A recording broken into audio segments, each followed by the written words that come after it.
Why, hello there. Ladies and gentlemen, boys and girls, children of all ages, my name is Mr. Dogboat333, and welcome back to Hearts of Iron 4, the New Order as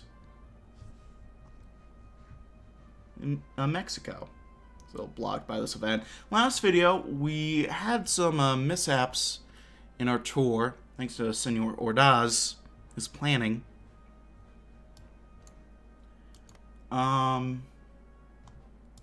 And we're also getting a pretty resurgent nationalist slash leftist gain for the governor, whose name I keep forgetting, and he's not an actual candidate technically yet, so I can't really look at towards him. Get our focus going. Industry without smokestacks. There's the one thing Americans love, it's traveling. So much of Europe and Asia under fascist occupation, opportunities for travel destinations are slim nowadays. Our country contains endless tourism opportunities. Mesoamerican ruins, beautiful vistas, fine subtropical weather, yet the potential tide of American tourists is stemmed by a complicated, lengthy, and expensive process of acquiring a visa. Cutting down on red tape will greatly increase the flow of travelers to Mexico. It will make the process so simple for those who want to visit our country that it will basically be free of charge. The money they bring in will make it more than worth it. Now that makes sense to me. Let's do it. So we're also trying to figure out where we're going to go on our tour. I'm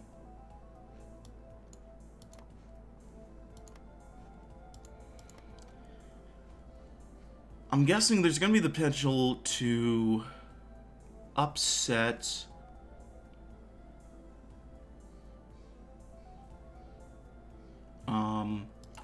or undermine Lozano, or well, Salinas Lozano. I guess that's technically the same. I think. It's Salinas Lozano. Yeah, it is. Okay, I'm not smoking crack or anything. I'm still right there. So I'm thinking we could try Vancouver, and then see if we need to reload anything.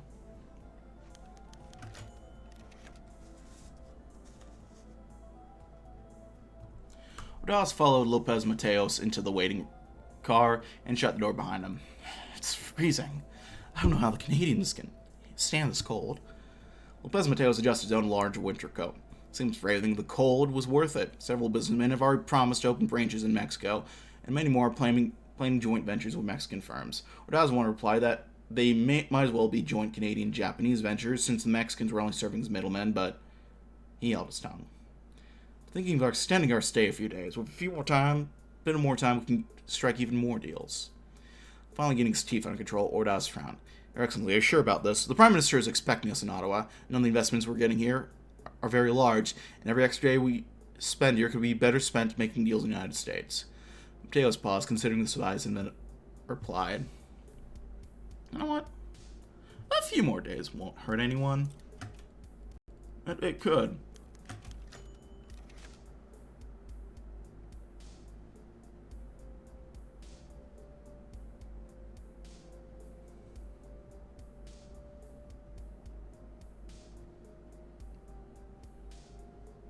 Well, there we go. President Lopez Mateos sat in a hotel dining room, eating a breakfast of pancakes and bacon. After nearly a week in Vancouver, he was getting used to Canadian culture. His extra days in the city proved to be a mixed bag. Businessmen continued to invest in Mexico, but in smaller and smaller amounts. All of them were interested in trading with a spear through Mexico and hesitated to expand cooperation beyond that.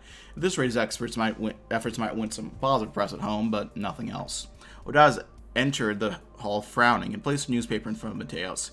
He read the headline: Mexican President Helps Canada Skirt Trade Rules. This is a copy of the Seattle Daily Times, Ordaz explained. And the author paints a less than flattering picture of our efforts to facilitate trade between Canada and Japan. Now, Mateos frowned as well. Leave to the Yankees getting up in arms over minor trade deals.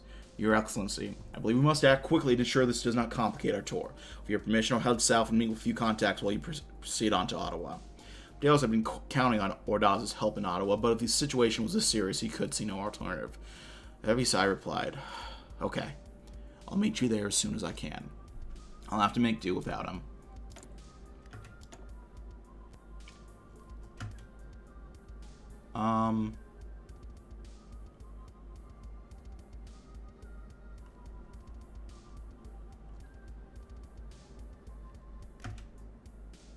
Hasn't quite fired yet, has it?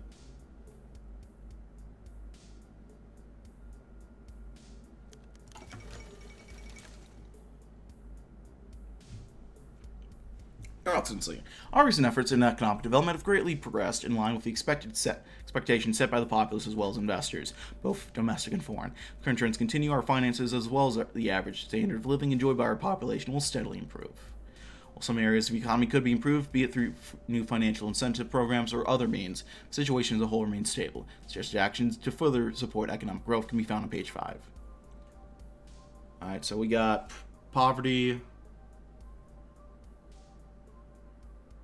down by 0.1%.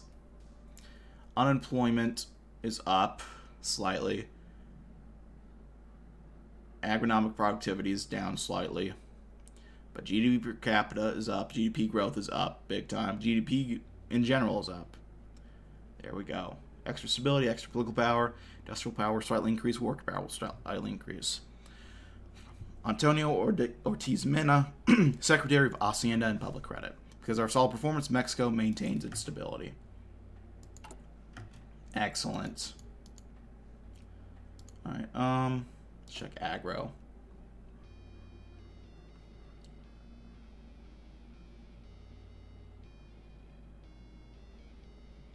Expand our cash crop production over here.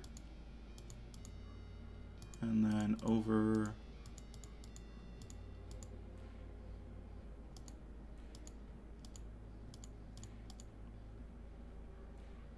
it's really over here. We'll do more,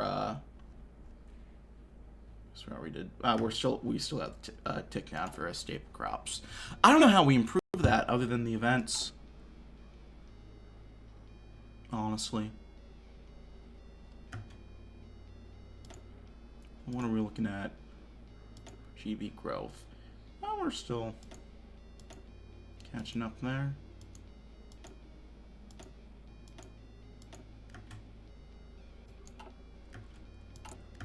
We're still okay there, I think.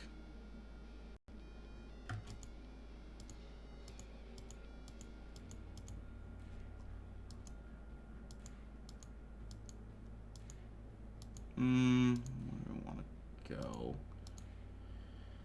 Let's stimulate things over here with some resource extraction efforts.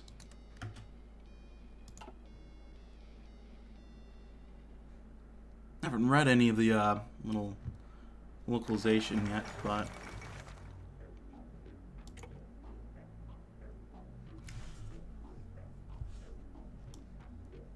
Lopez Mateos and Secretary Ordaz looked over the next portion of the itinerary in the hotel lobby over a cup of coffee.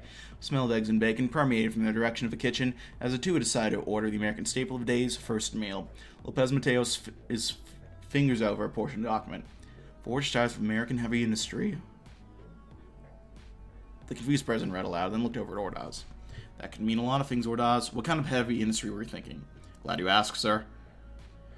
Ordaz pulled out a map of the United States, mildly oversized for the situation. Our two main business opportunities lie here. He circles Seattle with a pen, and here. Ordaz had to get from his chair a little to reach Detroit, which he circles. Let me guess. Boeing and General Motors. Indeed, sir. The choice is difficult, the president says. Ordaz nodding. The automotive industry in Detroit would be much easier to cooperate with, considering our own car industry. Though it is imperative we make headways into the airline industry at some point. The future wouldn't come by itself, he thought. After a few moments of weighing the options, the choice became obvious.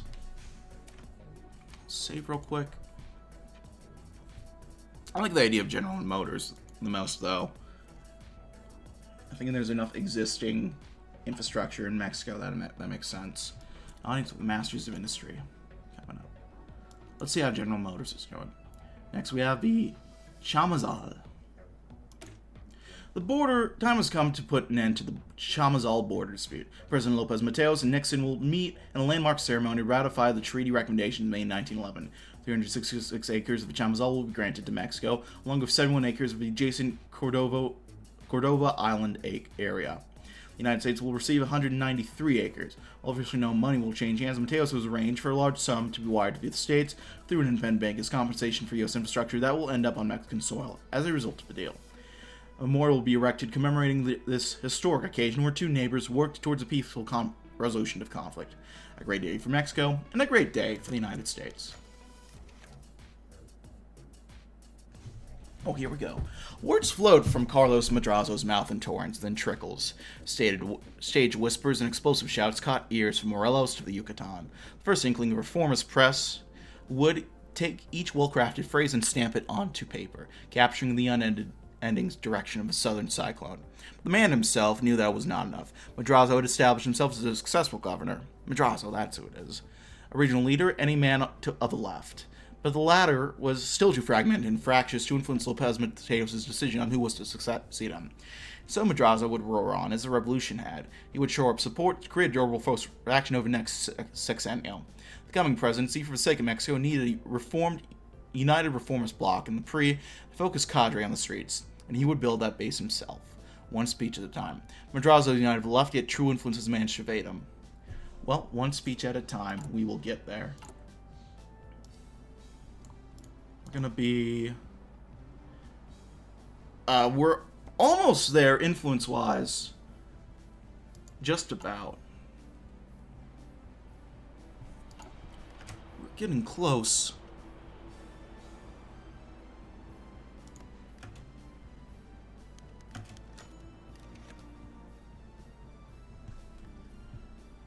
The factory before him was a marvel of modern engineering. There was no denying it. While Mexico's industrialization over the past 2 decades had been a sight to behold, it still paled in comparison to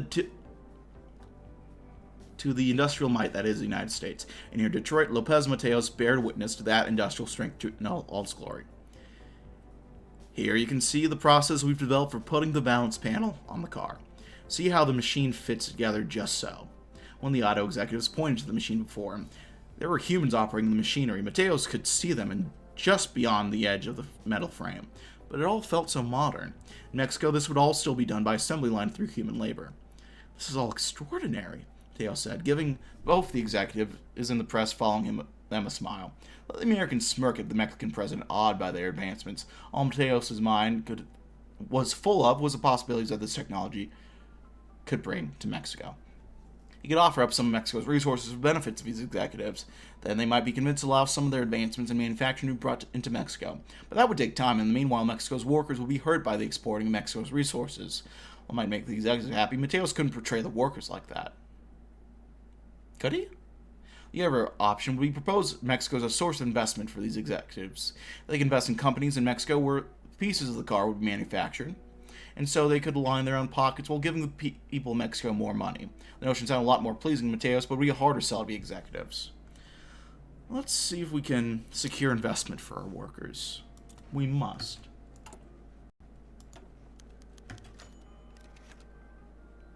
No? Perhaps you could put some investments into Mexican industries and our manufacturers today and supplying your factories here. Mateos gestured around. I know of some factories in Coahuila which manufacture engines. They could be made to export here if funding allows. While Mateos smiled, hoping to get some of the needed funds flowing in Mexico, he could all receive the faltering inspections of the auto executives. I must apologize, Mr. President, but that is likely outside of our control. You see, the unions here in America can get quite upset if they start throwing cash outside of the U.S. They'll complain about us not giving them higher wages, better benefits, or other such bunkum. I really wish we could help you, and we do appreciate the suggestion. Perhaps in the future we could consider such ventures. American auto executives not rushing to send their industry to Mexico? What the fuck are they talking about? The executive offered the olive branch, one that Mateos gradually accepted. Yes, perhaps in the future. Shall we move us along? Easing the tension quickly, he gestured onwards. As the auto executives jumped at the chance to move the tour forwards from that brief awkwardness, Mateos stewed. Why would Oz had not given him better advice he could not grasp? Did he not want the steel of America as much as Mateos did, if not more? What the hell was he thinking? These American in corporate executives were vultures, and they would never part with their money so easily. Perhaps he still put too much faith in Ordaz, or perhaps he was simply tired.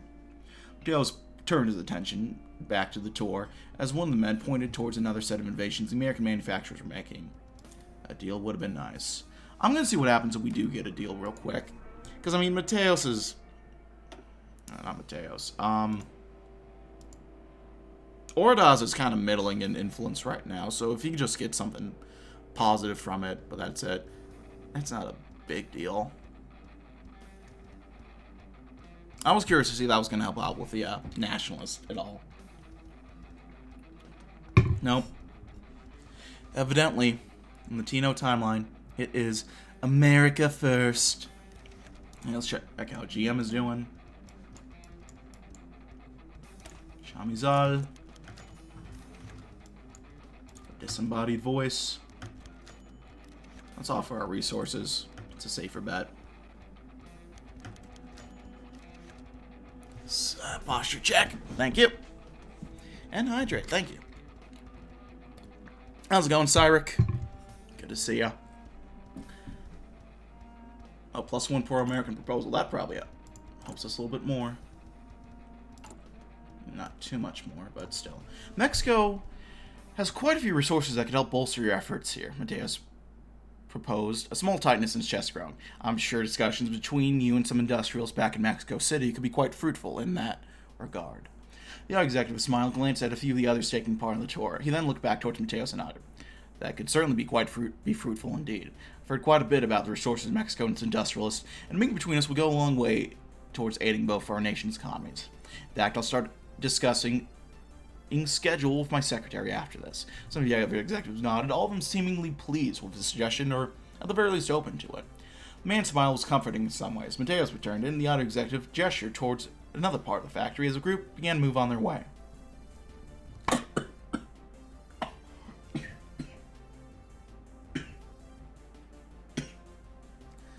Oh, excuse me. Local industrials in Mexico would welcome this. There's a good chance that they could learn a thing or two from the Americans that would help them both.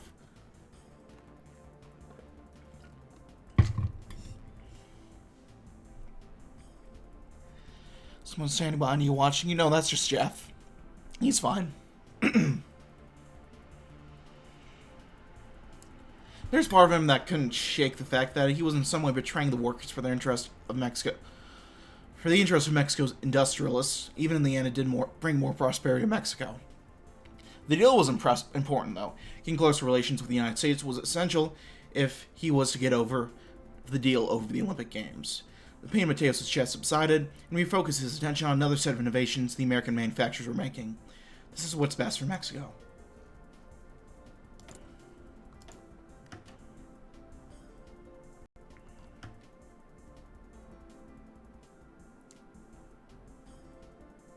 Let's do some of that.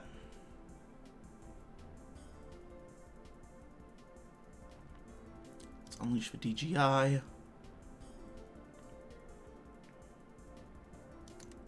Grab some officials.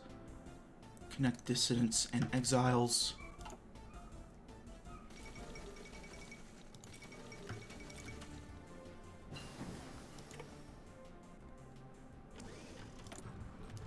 Alright, let's get our new rifles going. Nice little modernization effort. Let's get the infantry kit going.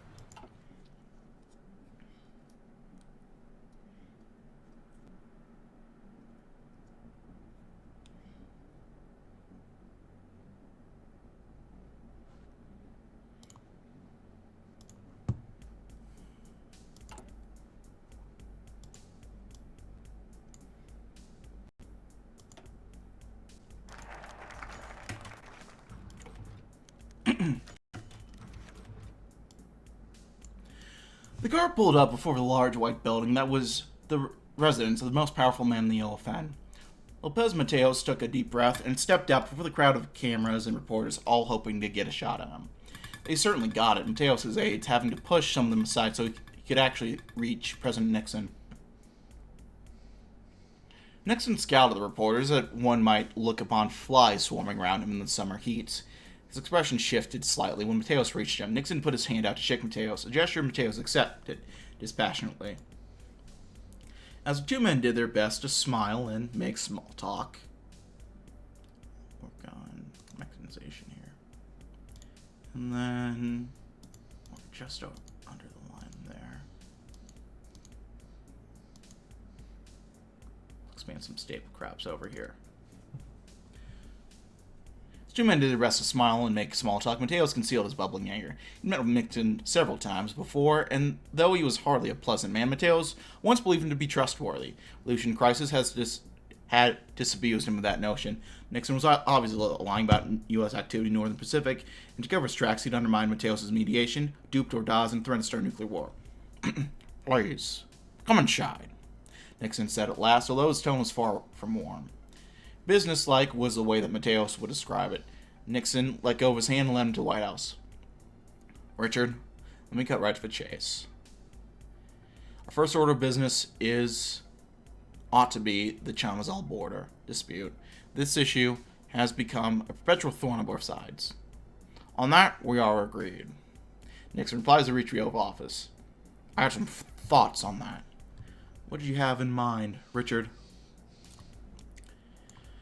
Chilpancingo trembled once again, but this time it was not the sound of gunfire that shattered the silence. It was a scandal of similarly ominous proportions. After months of deceptive tranquility, the city was violently jolted to its core. The air crackled with tension as pieces of paper, like a blizzard of white, adorned the doors of a revered cathedral of the Assumption. This hallowed sanctuary, once the seat of Anahuac's Congress, now bore witness to a befitting manifesto. The message etched upon those sheets of paper reverberated with an urgency that stirred the very soul of Chilpancingo. It was a rallying cry, a desperate plea for the people of Guerrero, nay, for the entire state to awaken from their slumber of oppression and terror. The ominous shadow cast by the relentless armed forces, who had callously trampled upon the innocent and quashed the spirit of the citizens, could no longer be ignored. Inevitably, a venomous scourge that had left them destitute must be confronted head-on. The manifesto blazed with righteous indignation, igniting a fiery passion within the hearts of all who read it. It served as a stark reminder of their proud and rich history. A history intertwined with the legendary deeds of Eliodoro Castillo and Los Galinas. A history that spans a century and began with visionary Patricio Juan Alvarez. It called upon the people to draw strength and inspiration from their glorious past and rekindle the flickering flame of revolution that now teetered perilously in the hands of those who once championed the cause, the very party that had proudly carried the mantle of revolution. Words of the scandalous revelation spread like wildfire, drawing some scores of people to the sacred haven of the cathedral. Some scandalized, others discreetly curious. The message was clear, its resonance undeniable. For the first time, the call to action echoed through the hearts of the people, reverberating with a newfound determination that would shape the future of the state. Well, there we go. Next, let's start rolling up our sleeves. All efforts today are directed towards the development of our nation's future. In the face of the ever more pressing need to secure our place in the world, it's time to recognize that our foundation for the future's development lies completely within the confines of our ability to raise crucial funding, whether they be for new projects or new programs. To ensure participation from all able sections of society, we are prepared to draft some emergency legislation with the express purpose of harnessing the desperately desired financial resources our government finds itself starved of. Ultimately, this entails the most affluent businesses in Mexico to donate a portion of their wealth, putting out the necessary capital into our hands. Given our generosity these past few years, they should have no choice but to oblige.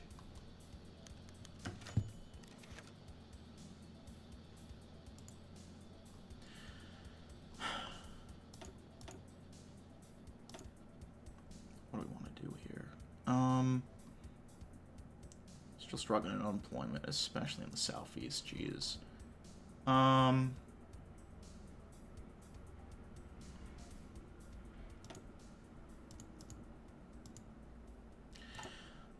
The 1911 arbitration results are the surest path to solving the dispute. It's Nixon, hold on. 1911 arbitration results are the surest path to resolving the dispute, I've come to believe. Nixon answered, the two sat across from one another, surrounded by trappings of the Oval Office. That shall matter and keep both our people happy. Mateos grinned despite himself. Yes, that will go over well with both the party and the people. It won't take much convincing at all to get them on board. It was as if a weight had been lifted from Mateos' shoulders, even if the real battle was yet to come. The rest of the convention flowed from there, with the two discussing topics ranging from cross-border trade to continued efforts to coordinate the opposition to the Nazis. The meeting was going quite smoothly as the two seemingly found accord on numerous topics. At some point in the conversation, refreshments were brought in. Nixon seemed more relaxed than he had been out with the press, something Mateos was grateful for. With spirits flying high, the two finding common ground on several issues, Lopez Mateos pushed towards his ultimate goal with renewed confidence. As to the last item on our agenda, I was curious how the United States might feel about supporting a bid for Mexico to host the Olympic Games. I know that Detroit has a competing bid, but given how much we've found agreement on already, I think that this presents a golden opportunity to show the world the wealth and unity of not just Mexico, but the whole of the Americas. So I was thinking you could drop the bid for Detroit and support Mexico City as a symbol of our renewed friendship. Mateos holds his breath. And we'll have to keep holding our breath because I'm ending the video here. Thanks for watching, though, gang. Like, dislike, if you didn't, leave me comments, feedback down in the comments section below. I really love comments to get. I appreciate any of you got it for me. Check out my various links in the box below. Leave comments, feedback down in the comment section below. And yeah, that's going to be it for now, friends. I thank you all for watching. I will see you all in the next video. My name is Mr. DB333, and bye-bye.